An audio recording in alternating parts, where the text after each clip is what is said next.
Hello, lovers! Because it is February, we are reading romance, of course. What else would we do in February besides read romance? But not only is it romance, it is popular romance. I don't know, however, if I will be reading all of these in this video because it is 5, 6, 7 books. That's a lot. That's like how many books I read in a month. And I just don't, I don't know. I am gonna go through them with you and tell you which ones that I think I will most likely be getting to. Here we go. I know I will be reading this, which is Check and Mate by Ali Hazelwood. I've just been wanting to read this for a while. I'm not a huge fan of her adult romances. Now this is her debut YA romance, so maybe I'll like it better. People say it leans new adult, but it's technically YA, so we'll see. I am interested to know if I like this better. I absolutely hated Love Theoretically because the female main character is just so insecure. I've heard that she's not. I usually just tend to like that better in my romance books. But they are both really good at chess. That's all I know, is that they're really good at chess, and this is about chess and their love story. So we'll see. I definitely want to start with this one. Next we have Magnolia Parks. Yeah, toxic romance. This is about Magnolia Parks and BJ Valentine. And Valentine. So many people, you either love it or you hate it. If you love it, you're obsessed. Like, I feel like that's just the spectrums with this one. I've had it on my shelf for a while and I have been wanting to read it, see what the hype is about, see if I understand the hype. Like I said, this follows Magnolia and BJ. They are like London socialites. The children of the London elite. It gives Gossip Girl vibes, pretty much. Which I love. I love that show. So we'll see if we love this too. We'll see if we even get to this one.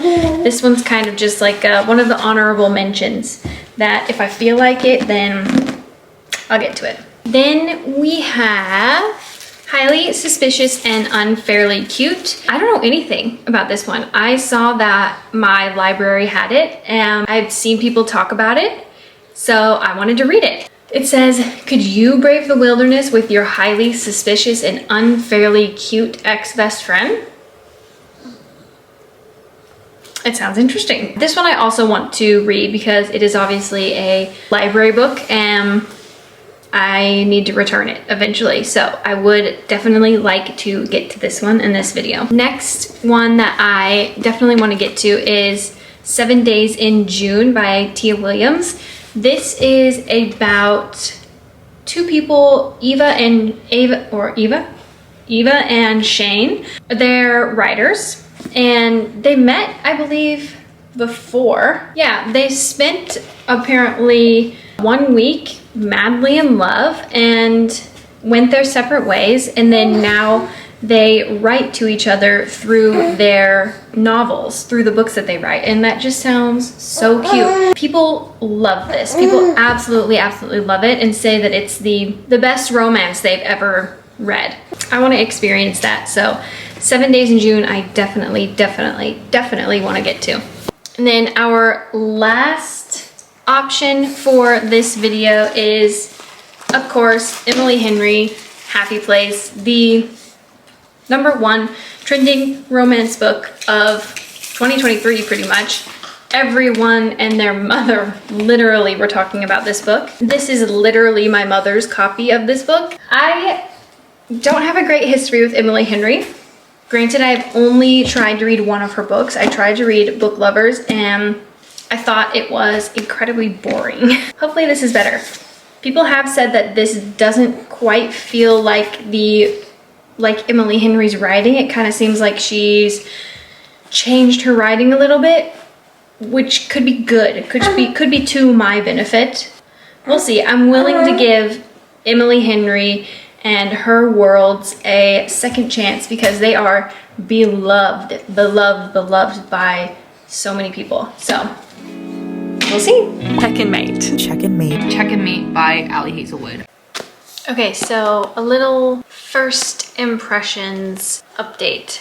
I'm on chapter 4, which is page 36. I like that the chapters have little chess people. A king and a queen, obviously, but reading wise, it hasn't really gripped me yet. It hasn't really hooked me yet. The two main characters, they have met now. We have found out that Nolan, he is a super famous chess player, obviously. Mallory used to play chess. She was very, very good, but her family has been going through some struggles, so she had to give it up, basically, and do other things to help support her family. One day, her friend pretty much like makes her join this chess tournament. She ends up beating this Nolan guy. Then after she beats him, he like stares at her real broody and stuff. And that's where we are. That's where this chapter then begins. Ali Hazelwood has managed to mention in the first 36 pages 3 different times just how big and strong this male main character is. So that's an interesting choice. So far, the female main character isn't as insufferable as some of Ali Hazelwood's other female main characters, so that is promising. Yesterday when I was at the grocery store, I bought these cute little pink flowers in the spirit of today's video. I think these are these mums? Is that what these are? These are tulips, I know that. No, they're not mums, but I can't remember. Peonies maybe? I don't know, but they're super pretty and super pink. Love them. I'm making some muffins. It is currently Norwegian Mother's Day. Yeah. And we're going to my mother-in-law's house, so I'm gonna make some muffins. I thought it would be nice to include in this vlog because it is kind of lovey, and I'm putting these little like heart sprinkles on top of them because I think that would be super cute. So that's what I'm doing. Check and mate. Check in. So far, kind of loving it, which is surprising me.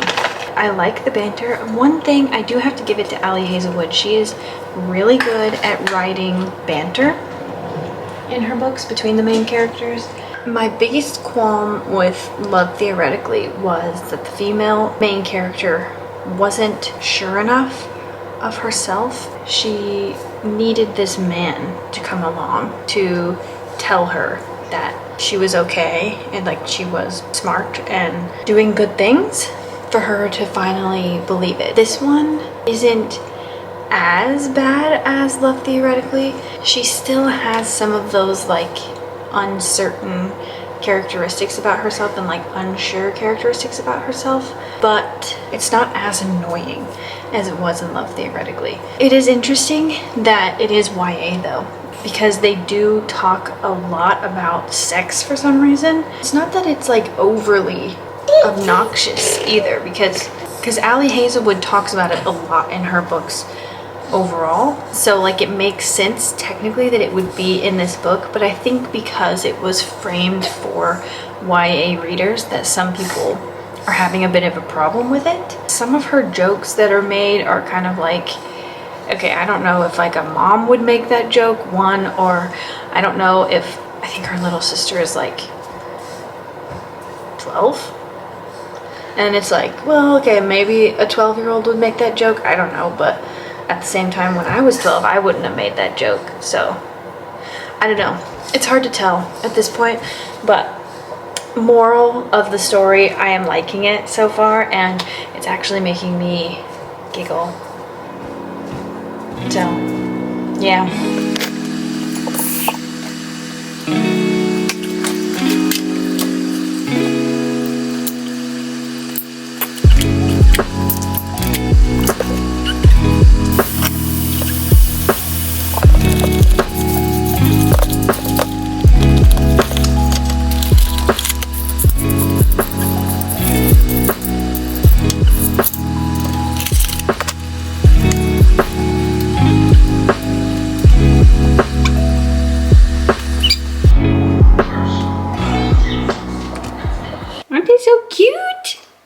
the last one. And I'm about to eat it. Checkmate, definitely my favorite Ali Hazelwood book so far. Thoughts and feelings. I really liked Mallory. I thought that her character was really good and like deep, I guess. And I specifically liked that although Mallory was an insecure person, it's usually the male main character who takes these insecure women and basically tells them that they're good enough, which is like, sure, that's fine.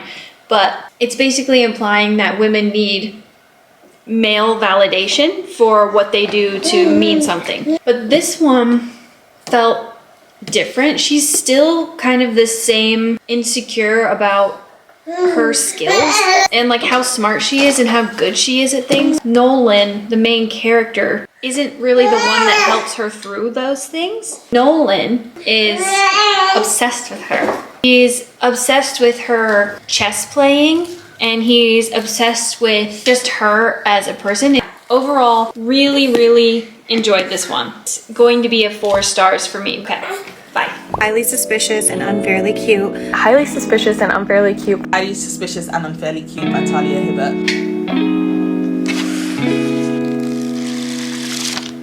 So today is Valentine's Day. A little bit of a first impressions. I'm on page 50. I think I like it so far. Nothing has really happened yet. We're just kind of getting some backstory about the 2 main characters, Brad and Celine. I think it's going to be really good. Usually an enemies to lovers isn't super impressive to me because the author usually says things like, oh, I hate him so much, I can't stand looking at him. And then a couple lines later it's like, oh, but his jawline is impeccable and he's so beautiful to look at and blah blah blah. And so it's like, okay, so you don't actually hate him. But this one, it's like, oh yeah, okay, you're enemies. They say some pretty mean things about each other. Makes it more believable that they were actually enemies to start with. It seems like they both have 2 different stories as to why they are enemies, which is going to be interesting when they're forced to talk about it. But yeah, I'm excited. It's not super long, so I'm hoping I can get it done rather quickly. We'll see.